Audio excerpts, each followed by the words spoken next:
Hey everybody, welcome back to Student Pilot Journal. Today I wanted to talk a little bit about radio procedures, in particular flight following. The things that I have the problem the most with are when I come back from not flying for a while are radio procedures and certain situations that come up. And this was probably the easiest and the most used for myself is flight following. I use them a lot on my solo cross countries for both my short and my long cross country. And so what I came up with was just I wanted to show you where Casey and I would kind of do a ATC pilot exchange. So I've recorded that visually, not anything really stimulating, but the audio portion should be good. But first, I was at Aviation Day in Melbourne at Melbourne Airport today, and we asked quite a few people there what their thoughts on flight following were. So some are comical and some are serious, but overall I give you an idea what everybody's idea of flight following is. What is flight following? Flight following is when you contact approach control and they monitor your position as you go from point A to point B. When you are en route, in flight, you can contact the center that affects the area that you're flying. You can have them basically give you a squawk code for your transponder to identify your aircraft and to identify your height, your position, and that way they can advise you basically through their airspace for the duration of your time in that area. Flight following?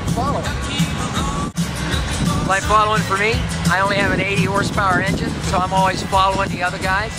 That's flight following. Flight following is when you talk to ATC and they track, well, the center, right? But they track your flight and advise you of traffic in your vicinity. Flight following is where air traffic control follows an airplane in the air and monitors its progress in the flight. Okay, flight following is when you are on a VFR flight plan, or you don't have to be on a VFR flight plan, you can just be flying somewhere, and you contact ATC, usually approach, and they basically separate traffic. That's pretty much their job. Or if you get lost, we tell a lot of our students to use it if they get lost. That way they can find themselves. That's it. And it's useful. I don't use it a lot, but it's useful. Flight following is where a VFR airplane receives radar advisories from the approach control. We don't use it. That's when, let's see, that's the other aircraft keeping up with me. He's following me. Yeah, that's flight following. Flight following is something you file for VFR flying. And that way you get to talk to air traffic control while you're flying along. Sort of like IFR, but you got somebody to talk to, it's friendly. And that way you're always in touch with somebody as you're flying VFR flying. Well, I'll give you a good example. When I take off and go from Melbourne, maybe down to Bureau, maybe over to Orlando Executive, I call up flight following because I want somebody else watching out for me. I'm VFR participating traffic. I want somebody else watching out for me, so I like to have air traffic control service to and from my flight. So that's what I consider flight following to be. Or if I get into a jam or jam mean I need a little bit of weather update or something, they're more than willing to help you out if you ask them. So I like someone watching over me while I'm flying VFR. Okay, I'm Winston Skog. I'm currently the Dean of Aeronautics here at Florida Tech.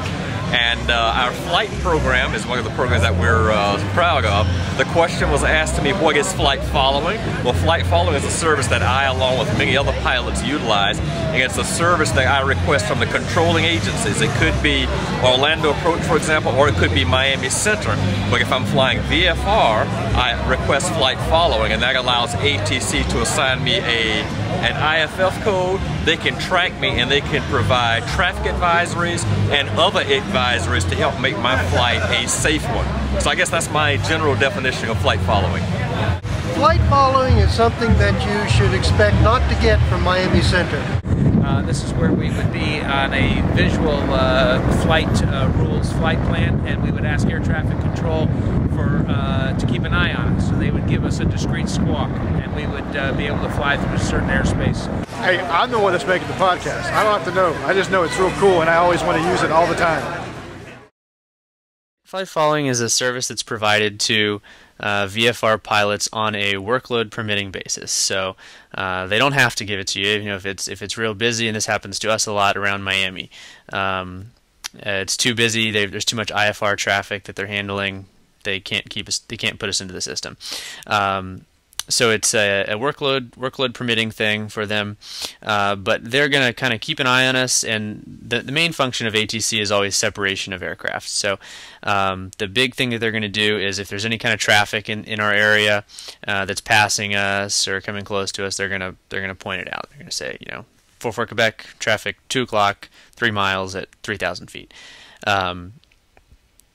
Other things that they can do, depending on the facility, they can give you some weather information. You know, if there are thunderstorms up ahead, you know, you can just ask them. Say, hey, you know, I see looks like there's a cell up ahead of me, and they may give you a suggestion. Yeah, it looks like if you turn 20 degrees to the right for about 30 miles or whatever, you'll get around that. Other things that they can do, you know, you're getting close to your destination and you just don't see the airport. They can say things like, for Quebec, you know, airport is 12 o'clock, 10 miles, and they'll kind of give you. They can even give you, vectors to the airport. So, so the main things that they're going to do are help you look out for other traffic, limited but some weather avoidance, and then help you find your destination or stay oriented. Okay, so we're going to take a flight from Melbourne to Key West, and we're going to talk through initiating flight following, getting handed off to different approach controls, and eventually terminating flight following to land at our destination. The approach frequency that you contact is going to be based on where you are when you are calling them. So in our case, if we're flying from Melbourne to Key West, once we clear Melbourne's airspace, we're going to go ahead and contact flight following. So a good place to look for that is in the airport facilities directory under Melbourne Airport. And you're going to see approach departure control, Orlando approach 132.65.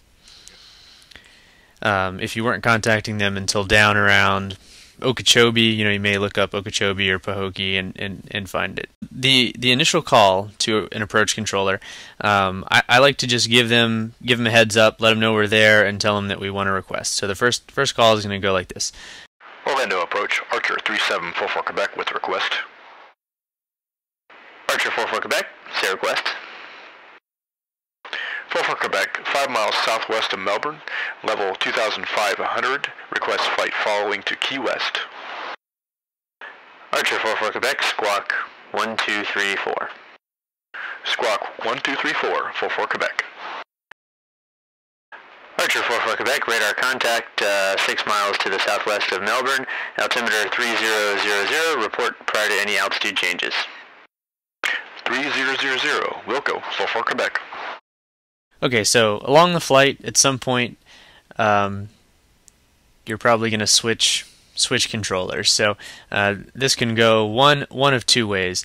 The first way, and the more favorable way for you, the pilot, is they give you a handoff.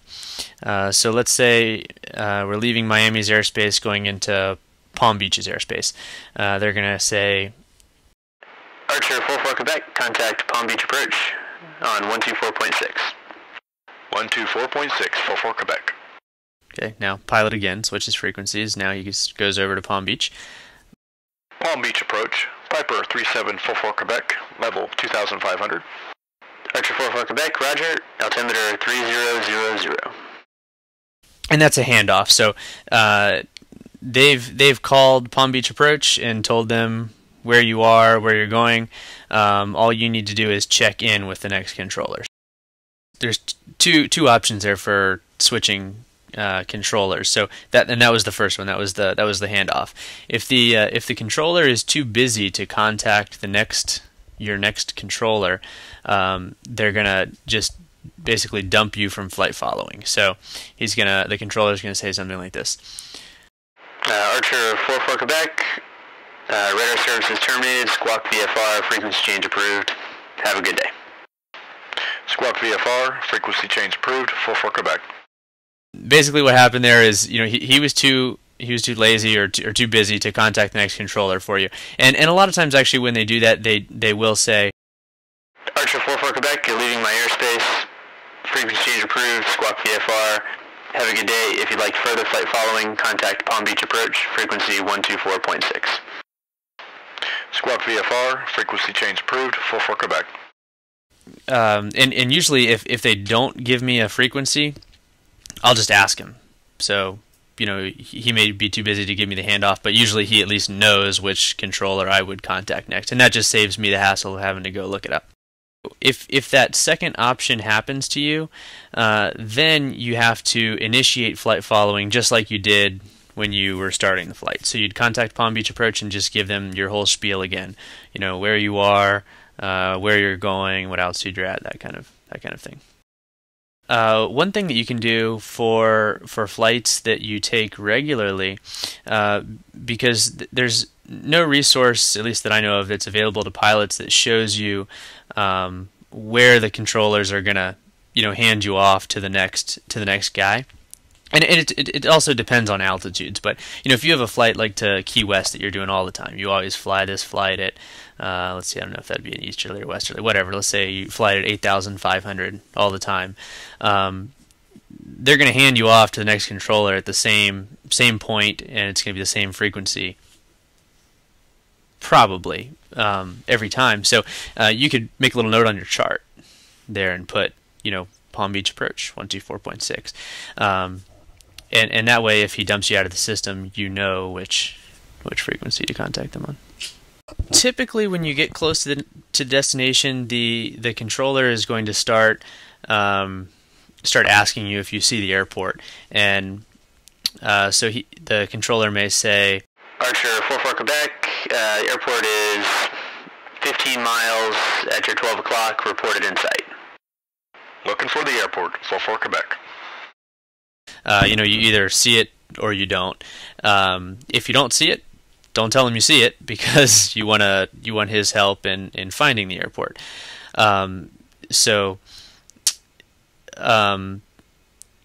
At whatever point you do pick up the airport, if you report it in sight, most likely what he's going to say is either at this point, if it's a controlled field, contact the tower, or he may say, Squawk VFR, frequency change approved, contact tower on whatever frequency.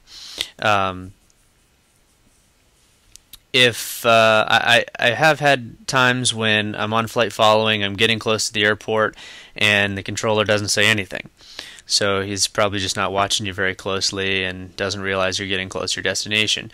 In that case, usually I just make the call and say, Miami Center, 44 Quebec has the airport in sight. And then that would prompt him to say, oh, okay, flight following is terminated, or contact the tower now on this frequency. Archer 44 Quebec, airport is 12 o'clock, 15 miles, report in sight. Airport in sight, 44 Quebec. Archer 44 Quebec, contact the tower on 123.4. Have a good day. 123.4, 44 Quebec. Archer 44 Quebec, traffic 2 o'clock, 3 miles at 3,000 feet. Traffic in sight, 44 Quebec. So when he calls traffic, you either say looking for the traffic or traffic in sight. And if you said looking for traffic, you'd want to keep looking for it, and then when you get it, traffic in sight, 44 Quebec. All right, that's the end of the Flight Following podcast. I think you probably know it by now. We've beat it to death into your brain, so go fly and be safe and have fun and use Flight Following.